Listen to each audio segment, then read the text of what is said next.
Hi everyone, the Simple Dad here. In this video, I'll show you how to create a live effect on your image. So on your Samsung S25 Ultra, you can create live effect which animates part of your still images, such as flowing hair or water to simulate a movement. So this basically makes your photo into a 3D version. So it has the foreground and the background, and it kind of moves the foreground and the background in different directions, which makes you feel like it is a live photo. So let me show you how to do this.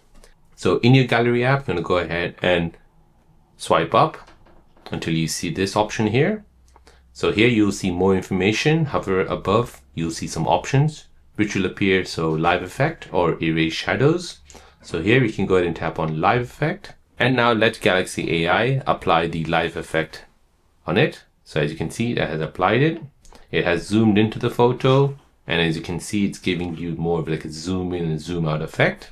If you like the movement, you can go ahead and tap on save a copy, or you can go ahead and set it as a wallpaper as well. So this adds dynamic energy to your visuals, making your photos more engaging for slideshows or digital albums or even social media. So there you go guys, that is how to create live effects on your image on your Samsung S25 Ultra. If you're new on the channel and you want to find out more about your iPhone, your Android phone, or any other social media apps, then don't forget to subscribe to this channel to become a part of the Simple Dad community. Hit the like button if you find this video useful.